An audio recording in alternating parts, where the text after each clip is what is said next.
So this is a continuance of the honeybees today, Saturday the 21st of March 2020, and as you can see they're all having a good time. We just want to say that maybe this is a good time to just put something up for the bees now, because maybe it's going into hibernation period of time. I'm not too sure. I'm not really a bee person, but this is something that we do now and then, which is a plate. We put down honey and water, obviously, so that they have something to eat. But on that, so that it enables them to walk across it as well. Once we've got it laid in the bottom of the plate, then we put gravel on it so that they can walk around without getting drowned in it, you know. So as you can see here, there's a couple of bees that are dead there, but simply from getting drowned on that one. We didn't realize that there were so many of them, so we changed our strategy so that they could have a more easier way of eating, but also a safer way as well. We never want to be a part of killing living things if we can help it. I mean, at the end of the day, it's them making a choice of what they want to do, and obviously, you know, even with the drunk ones that are here in this particular area here, they just indulge themselves a little bit too much, whereas over here it's a lot easier for them to participate in eating without dying. So I'm just trying to get out of the way at the moment because I'm trying to get swamped by bees. And this is our goldfish observatory. It's the way it works is that we put the tank just below the water line, and then we suck out the air, and it sucks the water through vacuum up into the tank itself, and so the fish can swim in and out of it as they please. This is the pond that's in our backyard. I don't know if you can see the goldfish in there, but they're enjoying themselves. It's been a nice day. I might turn on the hose and just fill the tank up a little bit. That's our other goldfish observatory with the bird bath on top of it. We have another bird bath over there, but they tend to like this one. Actually, the sparrows really enjoy washing on the leaves themselves, so it's quite cool to watch them having a bath on the leaves. As you can see in the yucca plant we have here, it's the solar panel for the fountain. Now, also means that we have a good enough water supply for the bees as well, for them to drink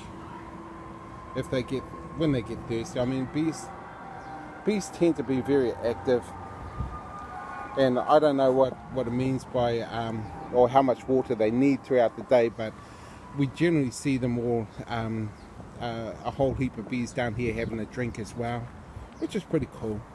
We get a lot of fun out of this particular pond, and as you can see, all the fish are since come out of here, out of the goldfish observatory, because they're down over here now, and they're thinking that I'm going to give them something to eat, which I will. Yeah, they're pretty clever though.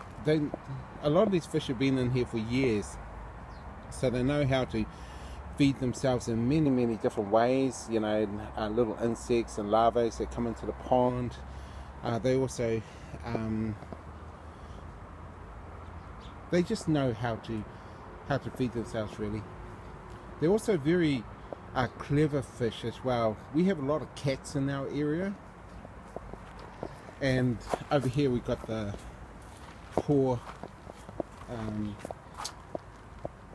catnip, where this one here in particular, it got molested the other night by one of the local cats, and they just climbed into it and just rolled all over it, which nearly killed it. This one here is doing well. We've had to bring them in at night time because there's just too much cat activity out here. And our swan plants, which we're trying to grow again. Anybody that's growing swan plants, you know how devastating it can be when the butterflies monarch butterflies lay their eggs, the caterpillars just demolish these plants, you know. And it's just the season where we are in Wellington. It doesn't give us the greatest growing area time for swamp plants. We've seen people who have almost forests in their greenhouses or in their backyards up in the far north, whereas here the weather is just not quite that good for growing swamp plants the way we would have liked to. We tried growing them in the garden over here for a while, but yeah, the aphids got a hold of it really big time and kind of really doubted them, so we've had to just move back to pots and monitor them so we can bring them inside when we need to. Over here is our feeding area for the birds. They're all a little bit scattery at the moment, which normally is a sign that there's a cat around. We have about 4 cats in the area that visit our property on a regular basis. One of them being Mittens, actually, who we love very, very much, although he doesn't come around as often as he used to when he first arrived here in Wellington. He lives next door. But up in here, the reason why I'm showing you this tree is that we watched Mittens one time walk along this area here of the pond, so just along that little edge there, and he leaped up into the tree and caught one of the birds who was sitting about, I don't know, 5 feet up in the air on a branch. He just leaped up and grabbed it. One time he was sitting over here and he come walking across and a bird flew low above the pond and he leapt up into the air, and then when he was in the air he realized where he was, and he was right just on the other side of that bird bath there, and he landed smack in the water. And I remember at the time Rob, my partner, she was watching it, and she said, wow, you should have seen what happened. And we both come running out, and poor Mittens was soaking wet, and the first thing he wanted to do was run inside, so I quickly shut the door because I did not want a soaking wet cat climbing on everything. But he is real, you know, as much as everyone talks about him being a bit of a celebrity and you know, a cat that wanders around all over Wellington, well, most of the area that we are in, which is in the autum area up the top end of Willis Street, and even though he wanders around and he has quite a following on Facebook as well, he still is a very much a cat that will hunt. So, and just down over here again, this is our pond. There's another view from a different angle in regards to what's happening with the bees. And the bees are the reason why I've come out and done this today, because they are so active today, and we didn't realize just how hungry they were. I think there's some wasps in there as well, but I'm not too sure. I can't really, like I said, I'm not really a bee person, so I don't really, we enjoy feeding the bees and the bumblebees and try to plant things around the property that encourage bees to eat, you know. We're looking at the mushroom thing at the moment, where there's a type of mushroom which is very healthy for bees. It's also really good for helping them overcome the mites as well, and some of the really terrible mites that are around the world. I mean, if you have a look online, it's easy to follow up on. They're very, very clever, the scientists that are actually doing that. It's easy to see just how much energy has been poured into making or finding a way around it. But there's a mushroom that we're looking into and trying to breed on the property. It's just like a food, you know, but it's also a medicine for bees. And like all things, bees know what's good for them. They don't need people to tell them, they just know, you know, and so they'll gravitate to where it's healthy for them. And so just in the midst of all that, have a look and see if you can participate in it. I mean, we've tried to purchase it and bring it in here into New Zealand, but we have to be very careful that we do everything correctly and that we're not doing anything that's going to cause you know, our scientists and our ecologists to go crazy over us or over the things that we would like to do. I mean, at the end of the day, there's a lot of studies around it. Now, just here's another fish tank. This is a 10-litre fish tank. Okay, so if you can see that, so if we were to sink that just below the water line and put it on a structure that can hold it, obviously, suck out the water, suck out the air, and then the water through vacuum will be sucked up into the tank so that fish can swim in and out of it as they please. Now, as you can see there, they're back up in the tank already because they've realized that I'm not giving them anything to eat at the moment, but they will tendency go in there during the daytime, especially when the sun is shining.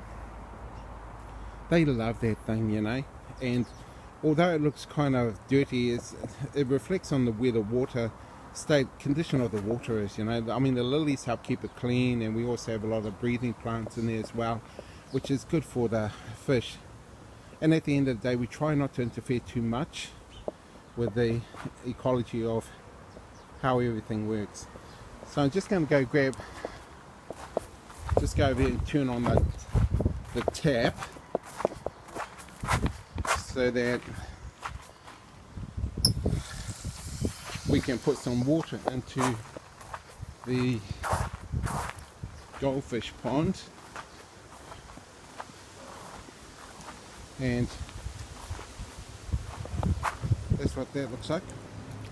Probably leave it on for about 5 minutes. Now add around about 75 litres, around about that.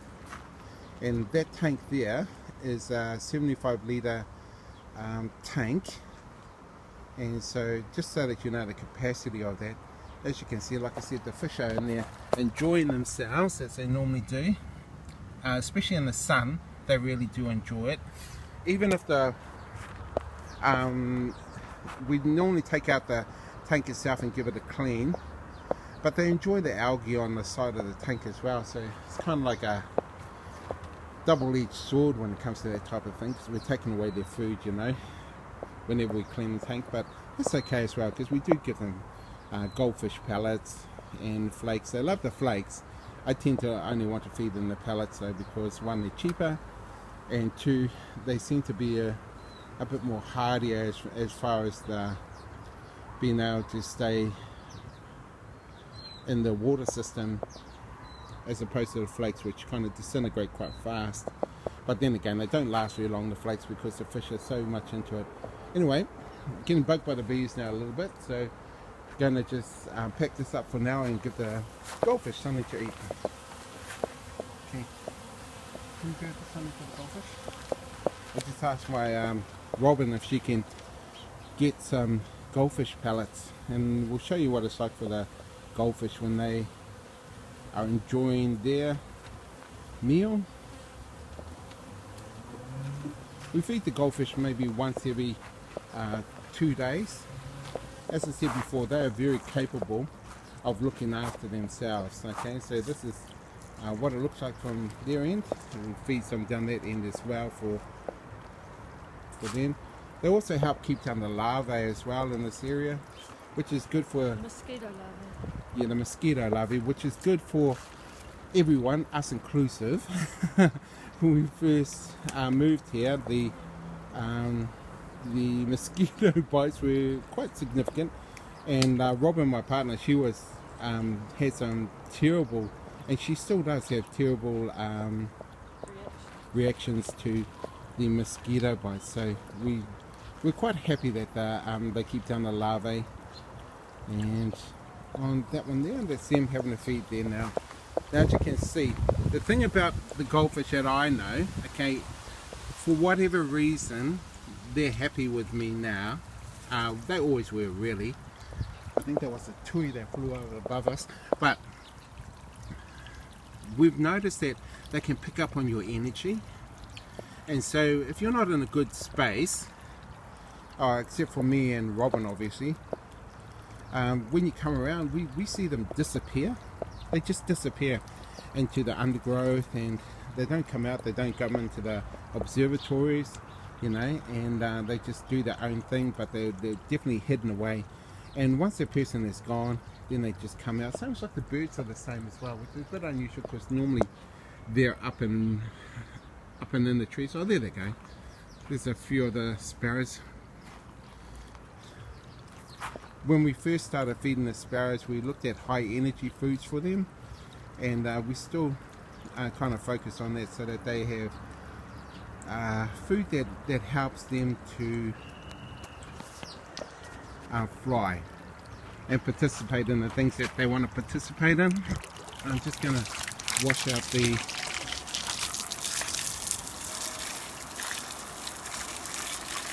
bird bath. Obviously washing it out is not for the bird's sake, it's for my visual sake, because I don't like it looking like that. And put some water in this bird bath. So